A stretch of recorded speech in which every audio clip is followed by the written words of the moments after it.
ನಮಸ್ಕಾರ ಎಲ್ಲ ಅಧ್ಯಾತ್ಮ ಸಾಧಕರೇ ಮತ್ತು ಸಾಧನಾಕಾಂಕ್ಷಿಗಳೇ, ನಿಮಗೆ ಡಿವೈನ್ ರೇಖಿ ಚಾನಲ್ಗೆ ಸ್ವಾಗತ. ನಾವು ನಮ್ಮ ಹಿಂದಿನ ವಿಡಿಯೋದಲ್ಲಿ ರೇಖಿ ಕಲಿತರೂ ನಿಮ್ಮ ಜೀವನ ಬದಲಾಗ್ತಾ ಇಲ್ವಾ ಎನ್ನುವ ವಿಷಯದ ಮೇಲೆ ಒಂದು ವಿಡಿಯೋವನ್ನ ಮಾಡಿದ್ವಿ. ಅದರಲ್ಲಿ ರೇಖಿ ಸಾಧಕರು ತಮ್ಮ ಸಮಸ್ಯೆ ಯಾವ ಚಕ್ರಕ್ಕೆ ಸಂಬಂಧಪಟ್ಟಿದೆ ಅನ್ನುವಂತಹ ವಿಷಯನ ತಿಳ್ಕೋಬೇಕು. ಎಲ್ಲ ಚಕ್ರಗಳನ್ನ ಹೀಲ್ ಮಾಡಿಕೊಂಡ ನಂತರ ಸಮಸ್ಯೆಗಳಿಗೆ ಸಂಬಂಧಪಟ್ಟ ಚಕ್ರಗಳನ್ನ ಹೆಚ್ಚು ಹೀಲ್ ಮಾಡ್ಕೋಬೇಕು ಅನ್ನೋದನ್ನ ನಾವು ನೋಡಿದ್ದೀವಿ.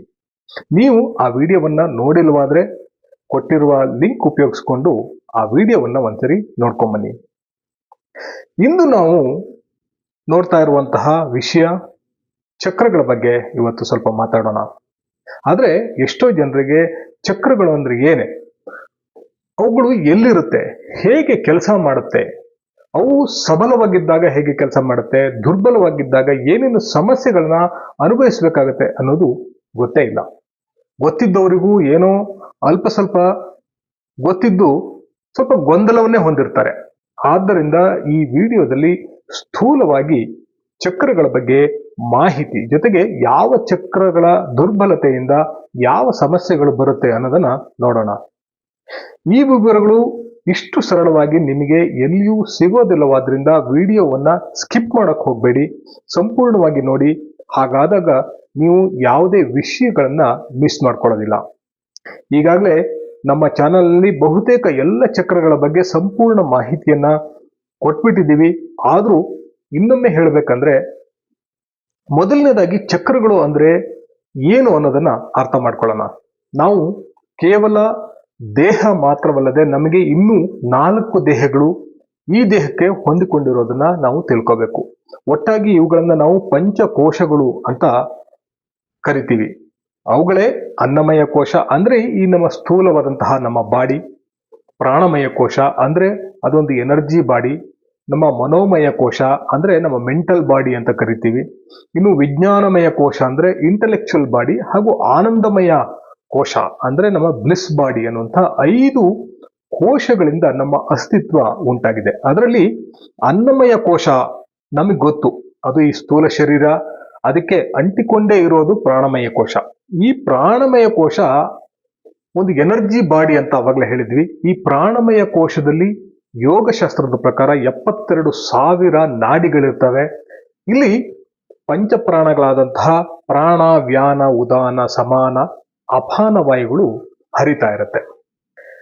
ಈ ನಾಡಿಗಳು ಸಂಧಿಸುವ ಸ್ಥಳಗಳನ್ನ ಚಕ್ರಗಳು ಅಂತ ಹೇಳಲಾಗುತ್ತೆ. ಹೀಗೆ ನಮ್ಮ ವ್ಯವಸ್ಥೆಯಲ್ಲಿ 112 ಚಕ್ರಗಳಿರುತ್ತೆ. ಅವುಗಳಲ್ಲಿ 86 ಸೂಕ್ಷ್ಮ ಚಕ್ರಗಳಿದ್ರೆ 21 ಉಪಚಕ್ರಗಳಿದಾವೆ. ಹಾಗೇನೆ 7 ಮುಖ್ಯ ಚಕ್ರಗಳಿರುತ್ತೆ. ಈ ನಾಡಿಗಳಲ್ಲಿ ಮುಖ್ಯವಾಗಿ 10 ನಾಡಿಗಳಿದಾವೆ. ಆ 10ರಲ್ಲಿ ಅತಿ ಮುಖ್ಯವಾದಂತಹ 3 ನಾಡಿಗಳು ಅಂದ್ರೆ ಅವುಗಳೇ ಇಡ, ಪಿಂಗಳ ಮತ್ತು ಸುಷುಮ್ನ ನಾಡಿಗಳು. ಬೆನ್ನು ಮೂಳೆಯ ಬುಡದಿಂದ ಹೊರಟಂತಹ ಇಡ ನಾಡಿಯು ಎಡಮೂಗಿನಲ್ಲಿ, ಹಾಗೆ ಪಿಂಗಳ ನಾಡಿ ಬಲಮೂಗಿನಲ್ಲಿ ಕೊನೆಯಾಗುತ್ತೆ, ಹಾಗೂ ಸುಷುಮ್ನವು ಇವೆರಡೂ ನಾಡಿಗಳ ಮಧ್ಯದಲ್ಲಿ ಹೋಗಿ ನೆತ್ತಿಯಲ್ಲಿ ಕೊನೆಯಾಗುತ್ತೆ. ಹೀಗೆ ಬೆನ್ನು ಮೂಳೆಯ ಆದ್ಯಂತ ಹರಿಯುವಂತಹ ಈ ನಾಡಿಗಳು 7 ಜಾಗಗಳಲ್ಲಿ ಸಂಧಿಸುವ ಮೂಲಕ ಅಲ್ಲಿ 7 ಮುಖ್ಯ ಚಕ್ರಗಳನ್ನ ಉಂಟು ಮಾಡುತ್ತೆ.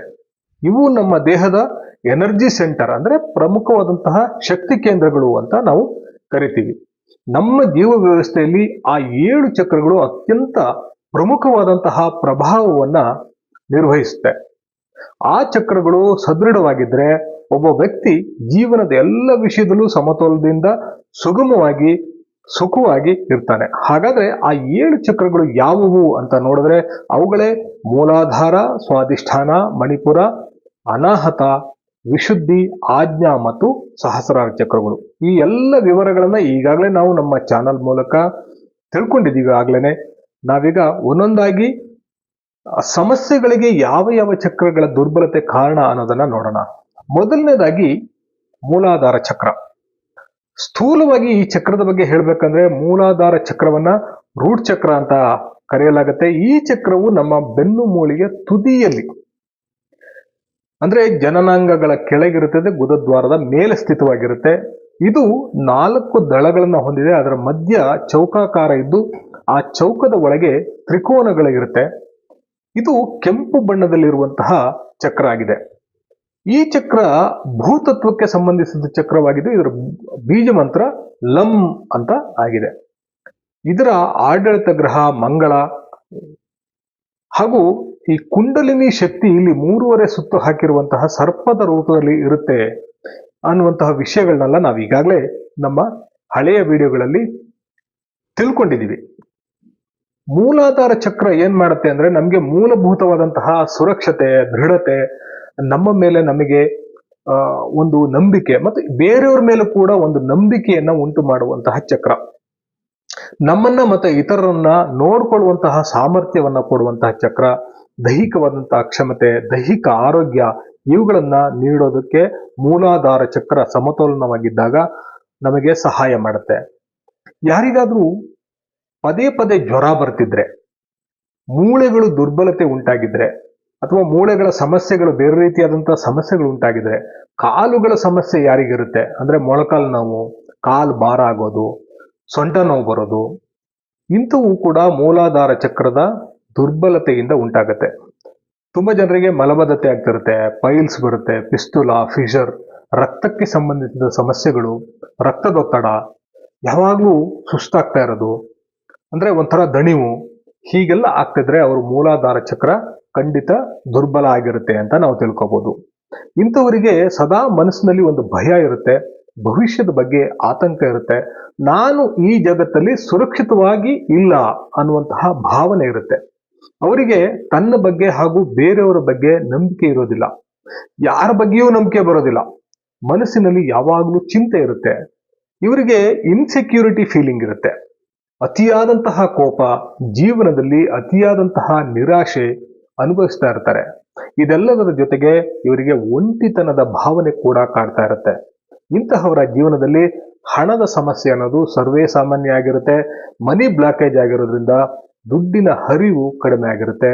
ಆದ್ರಿಂದ ಸಾಲ ಹೆಚ್ಚಾಗುತ್ತೆ, ಆದ್ರೆ ಸಾಲ ತೀರಿಸುವಂತಹ ಮಾರ್ಗ ಕಾಣಿಸೋದಿಲ್ಲ. ಅತಿಯಾದಂತಹ ದುಡಿಮೆ, ಎಷ್ಟು ದುಡಿಯರು ತಕ್ಕ ಪ್ರತಿಫಲ ಇಲ್ಲದೆ ಇರೋದು, ಏನೇ ಮಾಡಿದ್ರೂ ಹಣ ಉಳಿಯೋದಿಲ್ಲ.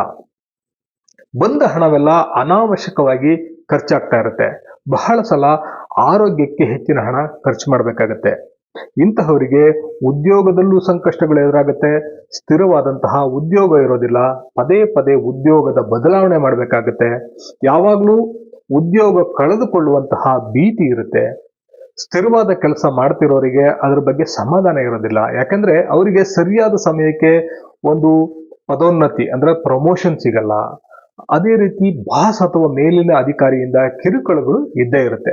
ಹಾಗೆಯೇ ಕೆಲಸದಲ್ಲಿ ಆತ್ಮವಿಶ್ವಾಸ ಕೂಡ ಇರೋದಿಲ್ಲ. ಯಾವ ಉದ್ಯೋಗ ಹಾಗೂ ಯಾವ ವ್ಯವಹಾರ ಕೂಡ ಇವರಿಗೆ ಕೈ ಹಿಡಿಯೋದಿಲ್ಲ. ಅದೇ ರೀತಿ ಸ್ವಂತ ಮನೆ ಮಾಡ್ಕೊಳ್ಳೋದಕ್ಕೆ ಇವರಿಗೆ ಕಷ್ಟ ಆಗತ್ತೆ.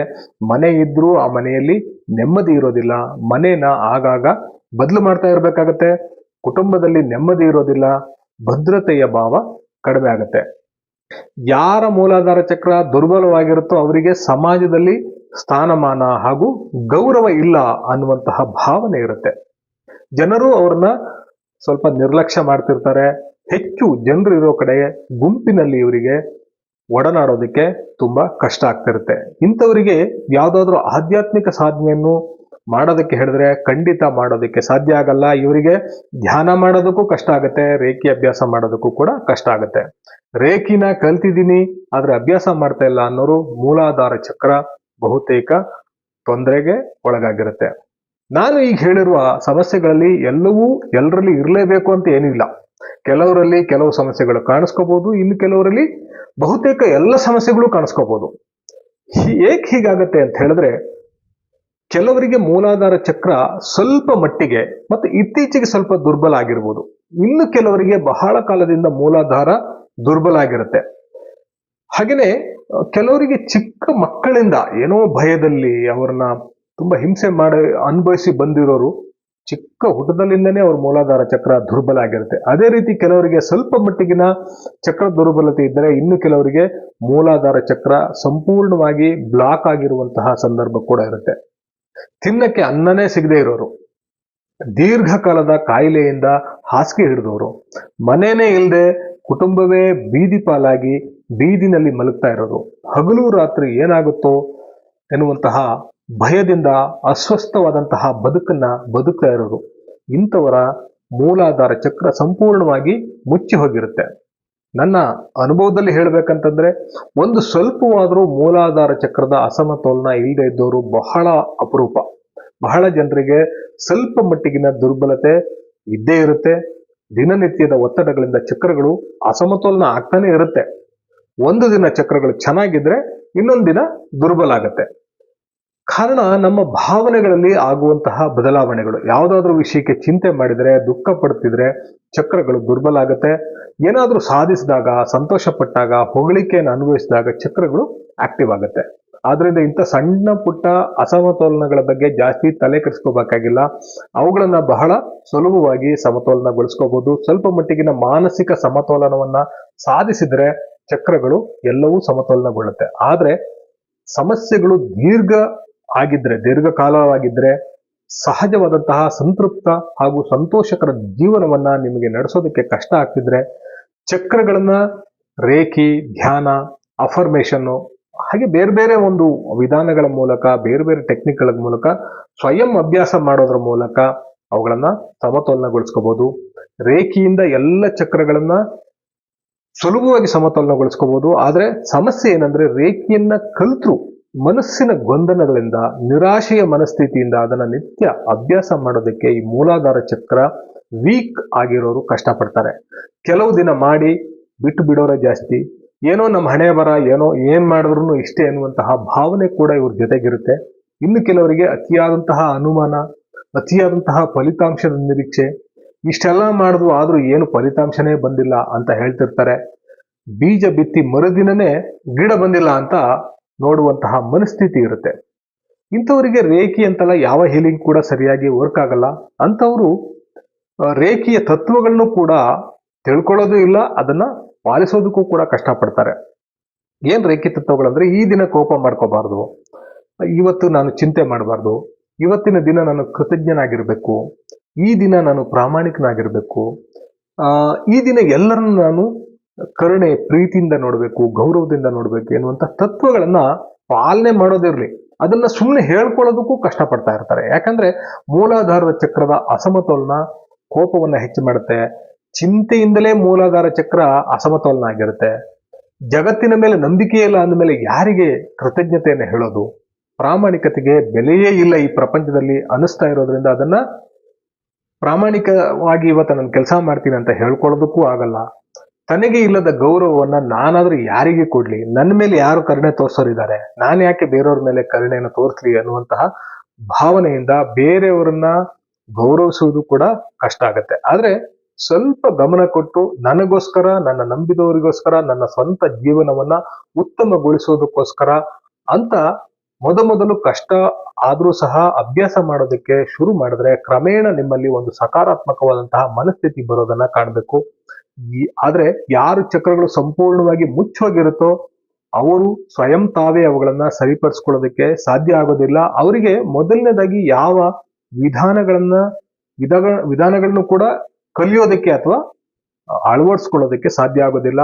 ಅವರಿಗೆ ಬೇರೆ ಸಾಧಕರ ಸಹಾಯದ ಅಗತ್ಯ ಇದ್ದೇ ಇರುತ್ತೆ.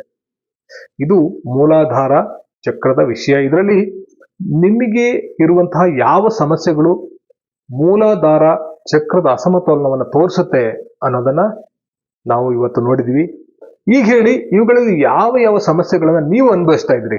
ಎಲ್ಲೋ ಒಂದೆರಡಾದ್ರೆ ಹೆಚ್ಚು ಚಿಂತೆ ಮಾಡಬೇಡಿ, ಮಾನಸಿಕವಾಗಿ ದೃಢವಾಗಿರಿ, ನಕಾರಾತ್ಮಕ ಮಾತುಗಳನ್ನ ಕಡಿಮೆ ಮಾಡಿ, ಕೃತಜ್ಞತೆಯನ್ನ ಅಭ್ಯಾಸ ಮಾಡಿ, ಚಿಂತೆ ಮಾಡೋದನ್ನ ಬಿಟ್ಟು ನಿಮ್ಮೆಲ್ಲ ಚಿಂತೆಗಳನ್ನ ನೀವು ನಂಬಿದ ದೇವರ ಮೇಲೆ ಹಾಕಿ, ಅಥವಾ ರೇಖಿ ಸಾಧಕರಾಗಿದ್ದರೆ ರೇಖಿಯ ಮೇಲೆ ನಿಮ್ಮೆಲ್ಲ ಚಿಂತೆಗಳನ್ನ ಬಿಟ್ಟು ಕೃತಜ್ಞರಾಗಿರಿ. ಸಮಸ್ಯೆಗಳು ಹೆಚ್ಚಾಗಿದ್ದರೆ ರೇಖಿ ಕಲ್ತ್ಕೊಳ್ಳಿ, ಧ್ಯಾನ ಮಾಡಿ, ಯೋಗ ಮಾಡಿ, ಪ್ರಾಣಾಯಾಮ ಮಾಡಿ, ಅಫರ್ಮೇಷನ್ಗಳನ್ನ ಕಲ್ತ್ಕೊಳ್ಳಿ. ಇವುಗಳಲ್ಲಿ ಯಾವ್ದಾದ್ರು ಒಂದನ್ನ ನಿರಂತರವಾಗಿ ಮಾಡಿ, ತಾಳ್ಮೆಯಿಂದ ಮಾಡಿ. ತಾಳ್ಮೆ ಇರಲಿ ಜೀವನದಲ್ಲಿ. ಅತಿ ಹೆಚ್ಚಿನ ಸಮಸ್ಯೆ ಇದ್ದರೆ, ಅಂದ್ರೆ ಸಂಪೂರ್ಣ ಮೂಲಾಧಾರ ಬ್ಲಾಕ್ ಆಗಿದ್ರೆ ಖಂಡಿತ ನೀವು ಈ ವಿಡಿಯೋವನ್ನ ಇಲ್ಲಿ ತನಕ ನೋಡೋದೇ ಇಲ್ಲ. ಅಂತವರಿಗೆ ಯಾರಾದರೂ ಹೀಲರ್ಗಳು ಸಹಾಯ ಮಾಡಬೇಕಾಗತ್ತೆ. ಅಂತಹ ಹೀಲರ್ಗಳಿಂದ ಅವ್ರನ್ನ ಹೀಲ್ ಮಾಡಿ. ನಿಮ್ಮಲ್ಲಿ ಯಾರು ಆ ಥರ ಗೊತ್ತಿರೋರಿದ್ರೆ ಈ ವಿಡಿಯೋವನ್ನ ಹೆಚ್ಚು ಜನ ನೋಡಿದ್ರೆ, ಹೆಚ್ಚು ಲೈಕು, ಶೇರು, ಕಮೆಂಟ್ಗಳು ಬಂದ್ರೆ ಮುಂದಿನ ಎಲ್ಲ ಚಕ್ರಗಳ ಬಗ್ಗೆ ಅಂದ್ರೆ ಸ್ವಾಧಿಷ್ಠಾನ, ಮಣಿಪುರ, ಅನಾಹತ, ವಿಶುದ್ಧ, ಆಜ್ಞಾ ಚಕ್ರಗಳ ಅಸಮತೋಲನದ ಲಕ್ಷಣಗಳ ಬಗ್ಗೆ ಇದೇ ರೀತಿ ವಿವರವಾಗಿ ನಾವು ಚರ್ಚೆ ಮಾಡೋಣ. ಯಾಕಂದ್ರೆ ಮೂಲಾಧಾರ ಚಕ್ರ ದುರ್ಬಲ ಆಗಿದೆ ಅಂದ್ರೆ ಮುಂದಿನ ಎಲ್ಲ ಚಕ್ರಗಳು ಒಂಥರ ಚೈನ್ ಲಿಂಕ್ ತರ ಖಚಿತವಾಗಿ ದುರ್ಬಲ ಆಗೇ ಇರುತ್ತೆ. ಆದ್ರಿಂದ ಈ ವಿಡಿಯೋ ನಿಮ್ಗೆ ಇಷ್ಟ ಆಗಿದ್ರೆ ಲೈಕ್ ಮಾಡಿ, ನಿಮ್ಮ ಆತ್ಮೀಯರಿಗೆ ಶೇರ್ ಮಾಡಿ. ನೀವು ಅನುಭವಿಸುವಂತಹ ಸಮಸ್ಯೆಗಳು ಯಾವ್ದ್ಯಾವ್ದು ಅಂದ್ರೆ ಮೂಲಾಧಾರ ಚಕ್ರಕ್ಕೆ ಸಂಬಂಧಪಟ್ಟಂತ ಯಾವ್ಯಾವ ಸಮಸ್ಯೆಗಳನ್ನ ನೀವು ಅನುಭವಿಸ್ತಾ ಇದ್ದೀರಿ ಅನ್ನೋದನ್ನ ಕಮೆಂಟ್ ಮಾಡಿ ಹೇಳಿ. ಇದುವರೆಗೆ ಈ ವಿಡಿಯೋವನ್ನು ನೋಡಿದ್ದಕ್ಕಾಗಿ ನಿಮಗೆ ಧನ್ಯವಾದಗಳು. ನಿಮ್ಮ ಎಲ್ಲ ಚಕ್ರಗಳು ಸಮತೋಲನಗೊಂಡು ನಿಮ್ಮ ಜೀವನದ ಎಲ್ಲ ರಂಗದಲ್ಲಿಯೂ ನೀವು ಉನ್ನತಿಗೇರಲಿ ಅಂತ ಹಾರೈಸುತ್ತಾ, ಪ್ರೀತಿಯ ಬೆಳಕು ನಿಮ್ಮನ್ನು ಕಾಪಾಡಲಿ. ಆ ವಿಶ್ವಶಕ್ತಿ ನಿಮ್ಮ ಚಕ್ರಗಳನ್ನ ಸಮತೋಲನಗೊಳಿಸಿ ನಿಮ್ಮನ್ನ ಕಾಪಾಡಲಿ ಅಂತ ಕೇಳ್ಕೊಳ್ತಾ, ನಾನು Ravi, reiki master, ಹಿಪ್ನೋಥೆರಪಿಸ್ಟ್, pendulum dowser ಹಾಗೂ ನಿಮ್ಮ ಆಧ್ಯಾತ್ಮ ಮಾರ್ಗದರ್ಶಿ. ನಮಸ್ಕಾರ.